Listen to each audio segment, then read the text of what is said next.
Hello and welcome to Supposedly Fun. My name is Greg. I'm here today to do a quick Friday Reads, just a quick update. I'm at my sister's place.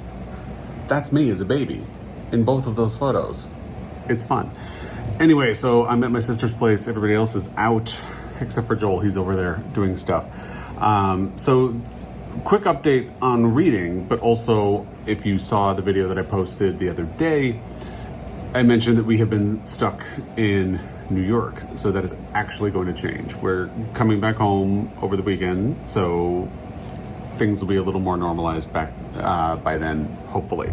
So there is your update for that, and I thought I would just film a quick video, say hello, and let you know that move is coming. So by this time next week, maybe things will be a little bit more back to normal, but who can say? I am wearing a Strand t-shirt since we have been in New York, and let's just talk about reading. Audio, I have not done much. I say much. I've not done any progress at all on an audiobook since we left to come back east. So I had been listening to Mutual Interest by Olivia Wolfgang Smith at this point. I wasn't very far into it. I'm probably just going to restart it on audio when we get home because I have not made any progress. And I think I remember everything that had happened up to this point, but I think it's going to make a lot more sense if I just restart and go again. So that is my plan in terms of audio. Now, I mentioned in my last video briefly that I had finished Every Step She Takes by Alison Cochrane. So that is the only book I have actually managed to finish since we have been traveling. And I read that on NetGalley. So that was a digital galley of the book. It actually comes out in September. I have affiliate links to all of the books that I'm going to talk about down below and to the ebooks of all of those books. So if you use the link for Every Step She Takes, that would be a pre-order. It would not be available until September, just FYI. Or, you could always check your local independent bookstore or your local library. Always a good thing to do. So that was a really cute book. The premise of it is that you have a woman named Sadie who is kind of doing the sort of repressed living for her family type thing. And she hasn't really been making a lot of progress in her own life because when she was in college, her grandmother died. Her grandmother had started her own antique business and she ended up taking it over. And due to her mother's anxiety, she ended up sort of carrying everybody else and she's never really done anything for herself. Her sister is now a bisexual lifestyle influencer and travel influencer, but her sister breaks her toe. She can't go on her next trip, which is called the Camino de Santiago. It's a walk. And it's sort of like a pilgrimage that people do, and she was supposed to go on this as part of a tour and write for it, but she can't do it. So Sadie sort of spontaneously agrees to do it. But then when she's on the plane, there's turbulence, and she sort of has a nervous breakdown and just gets like verbal diarrhea and talks about how she's a virgin. She thinks she might be a lesbian to the woman who's next to her on the plane, who is incredibly supportive throughout the whole process. And of course, turns out to be on the tour with her when they arrive. And then of course, since this is a romance, it goes back and forth chapter by chapter in perspective and lets you get to know what the other woman, Mal, is dealing with as well. And it's really cute. It's very fun. I liked the relationship and the way it develops between Sadie and Mal, the sort of trust that they develop. And it's very Alison Cochrane because that was what I really liked about The Charm Offensive, which was her first book.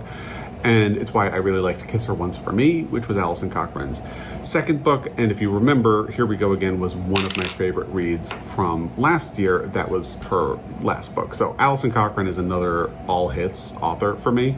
I wouldn't say it's my favorite. Here We Go Again, tough act to follow, just very tough act to follow, but it was a fun, really sweet story. She does great characters who have chemistry. It's sort of Abby Jimenez in that regard, and their relationships feel real, and the way they balance each other and understand each other is very sweet. So I really appreciated it. It'll be coming out in September again, and I'm so grateful I had access to the digital galley because it allowed me to read the book. So that's the only thing I actually finished. Once I finished that, I felt like I was in a holding pattern just waiting because I was accumulating other books and trying to decide what I was going to do. I picked up something that I got while we were here in New York, and that was this story collection called I Know You Know Who I Am by Peter Kispert. This had been recommended by Matthew Sharapa, and I think it's more of a me thing, but I had to put this down. And I don't know if it's like a solid DNF. It might be a DNF for now. Basically, the stories in this collection are all kind of gay chaos, and that's fine. I don't have a problem with that. But they were feeling a little samey and maybe triggering a little bit of anxiety. So, basically all of the characters in the stories that I have read up to this point are people who have gotten extremely caught up in lies and untruths, and those untruths have spilled into some very remarkable, read kind of like outlandish scenarios. Like in the first story, someone has made up a friend because they didn't want to look like they were isolated and friendless, even though they didn't really have friends. So they made up a friend that they have. But the man that they're dating wants to meet their friend, so they hired an actor to play this friend. And the story is about how that situation plays out. And in another story, a man has lied about having experience as a hunter to his boyfriend. His boyfriend wants him to take him hunting. They go out. He actually manages to shoot a deer, and now he has to figure out what to do with this dead deer that he has. So it's situations like that. And again, this might be where my overall mood and the anxiety was kind of getting in the way, because it starts to feel a little bit like, no, I get the point. There are people who have gotten caught up in this web. I got it from the first story. I didn't really need all of the others. And I think the tone might change by the end. That's why I'm thinking it might be a DNF for now in the end. But and there are interesting things going on. Like, I think a lot of these untruths are coming from like alienation from yourself and sort of inability to be yourself, and worrying about what other people are going to perceive about you, if they're going to accept you. And that comes from a very queer place, and that is interesting, but maybe it's just not a book that's fitting with where I am right now. So I kind of like put it to the side. And then yesterday I was having this big quandary because I had two books that actually kind of a little similar. And I'll tell you the one I didn't go with first. It's a little more serious. It's Forbidden Notebook by Alba de Cespedes and translated by Anne Goldstein. The sort of elevator pitch to my family and to Joel was like, this is a story about an Italian woman in the mid-century who gets a notebook, and she actually starts writing in it as a diary. And as she's writing about her life, she realizes how dissatisfied she is and creates a lot of sort of tension. So it is a dysfunctional family story. That's the sort of way it ties into the other book, but a little more mid-century Italian and a little more serious, not so funny. And the serious part is what pushed away from this one, although I do really want to read it.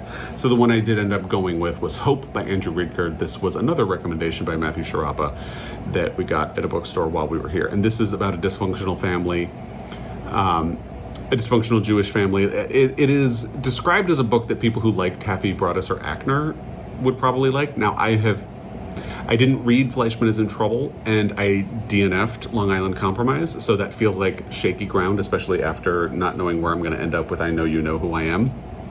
But I did pick this up and very quickly got 45 pages in, so it's at least readable and amusing enough.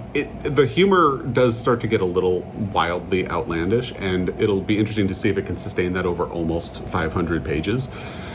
But so far, it is doing the trick. So as I said, this is like a complicated, very Jewish, very kind of New York family story. It's set in 2013 with the Greenspan family.